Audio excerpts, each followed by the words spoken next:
Hey guys, it's Miss Murphy. Sorry the light's not so good. It's a little early in the morning right now. I'm going to talk about chemical nomenclature with multiple charged cations. Okay.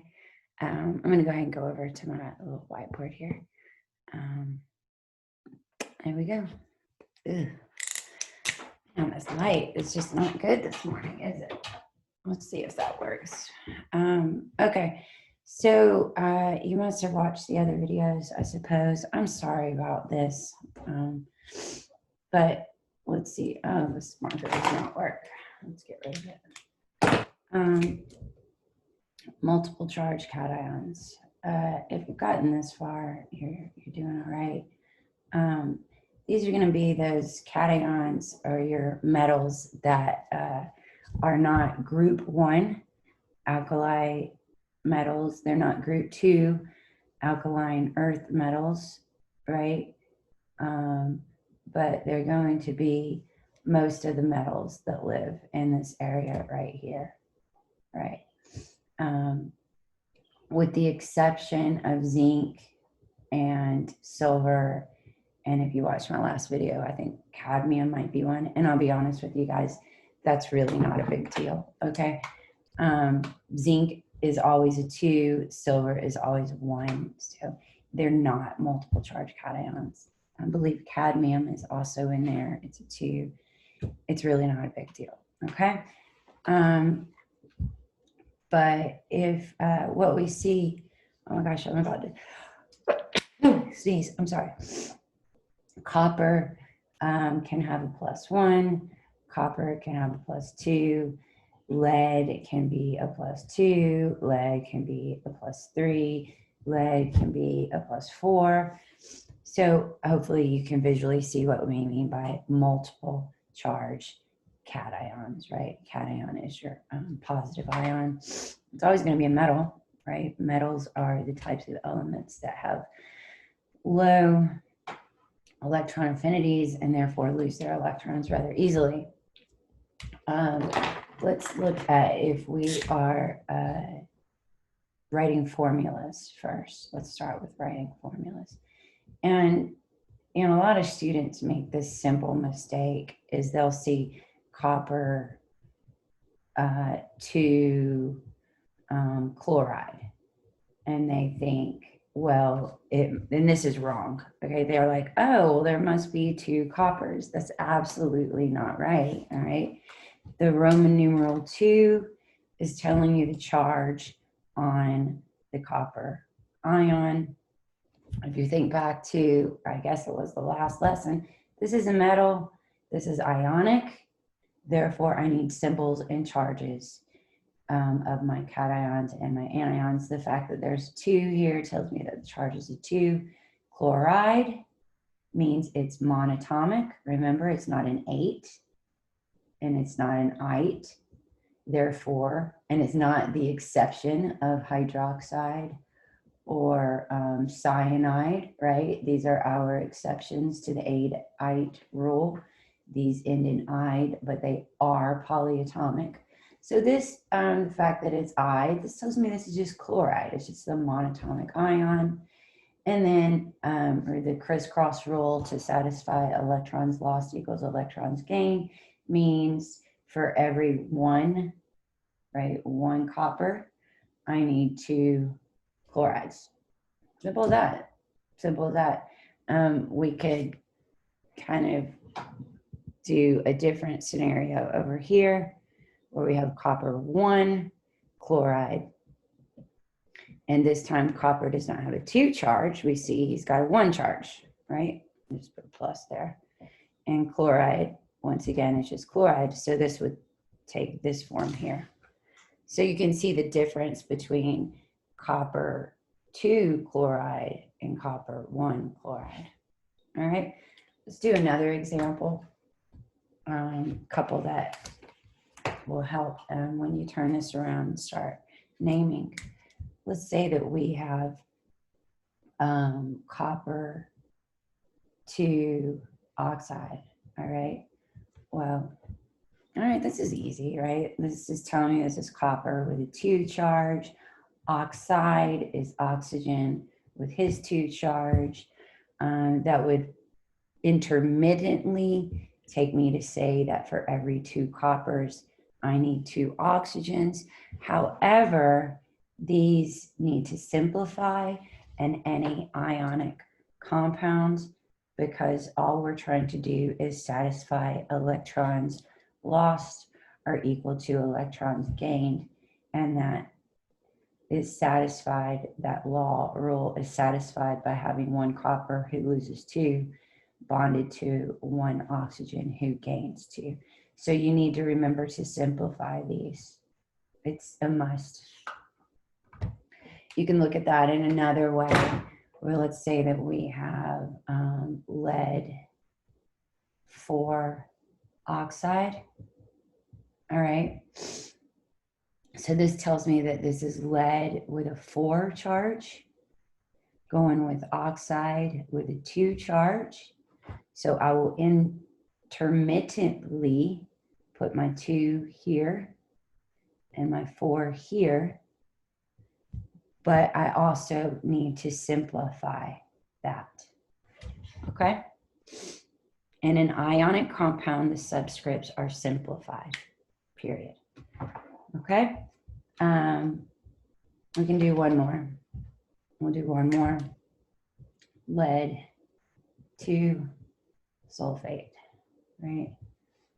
All right, lead 2 sulfate, polyatomic, SO4 2 negative. Notice this is a 2, this is a 2.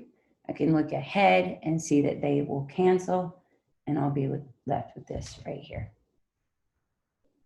Okay, and that is a perfect streamline into the next topic here and last, which would be not writing formulas, but naming. All right, and when this, in this scenario, and when I'm naming multiple charged cations, ionic compounds that contain multiple charged cations, in this scenario, students make more mistakes. So because, let's start simple, all right? This is simple. There's no room for error here. I see this is a metal. This is ionic. I need to name the cation. I need to name the anion, right? So I write lead, and then in my head, and it has to happen in yours too, I realize that this is a multiple charge cation. Lead has various charges, so I need to denote what that is. Well, I can take this apart and see that the 2 was his charge. So this, in fact, is lead 2 chloride, right? Very simple. Now, when is it not so simple? It's not so simple when the subscripts have been simplified. So this, oops, I want to go give you the formula. Let's do PbO. All right, you have to pay attention here. I got lead, right? I know that lead is multiple charge, so I know I need a Roman numeral. Many students are incorrectly, they incorrectly want to look over here and say, well, there's a 1 there, therefore lead's charge was 1. But that is incorrect, because I know that oxygen had a charge of -2.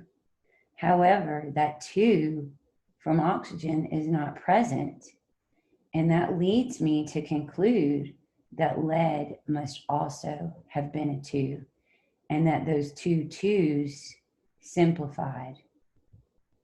So this is in fact lead 2 oxide, right?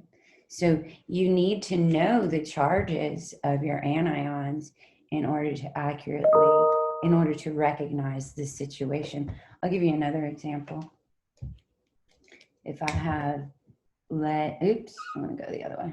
Let's say I have PbCO3, right? I've got a lead and a carbonate. Well, lead and is multiple charge. I've got to give a Roman numeral here.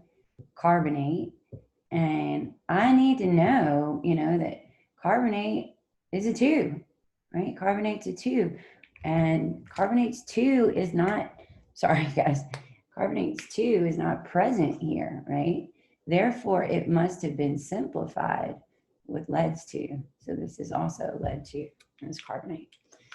Last example is when they don't cancel, when in simplifying, they don't cancel, but they literally, they don't go to a 1 and a 1, but they go to a 1 and a 2. So you would see that, sorry guys, if I was to do PB, I could do that with this right here. We may have already had this example, but I'm not worried about it in the other way. All right, so this is metal, this is ionic. I need to name my ions. This is lead.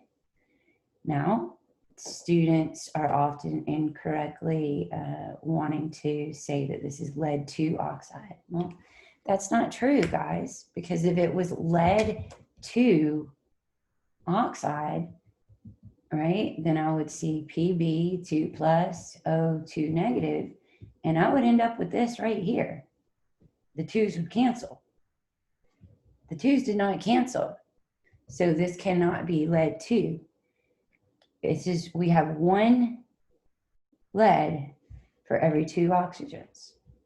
This must have been simplified because oxygen has a charge of 2, right? Therefore, lead must have had a charge of 4 to intermittently give us Pb2O4, which we then simplified to BbO2. So this formula right here, PbO2, is called lead 4 oxide. Yep. Doesn't get any more challenging than that. One more example of a situation like that, I'm just going to make this up, would be SN SO4 2. All right, SN is 10. Used to be called stannic. 10. 10 needs a Roman numerals, multiple charge. SO4 is sulfate. Well, you need to know your charges, right? That's why Miss Murphy and Miss Van Pelt had you memorize them last year. He's a negative 2, right? And that 2 is not there. That means it got simplified to a 1, right? So a 1 and a 2 comes from a 2 and a 4. So this is actually 10,4 sulfate, okay? And that's it with multiple charge cations. It takes practice. I've given you worksheets. Do your worksheets, check your answers, ask Ms. Murphy for help. I'm going to go ahead and stop this video. I really don't want to go back to me, but I'm going to. Hey, you got to do the practice. Got to check your work. You got to ask for help, okay? I'm going to sign off. Got a lot of work to do. Bye.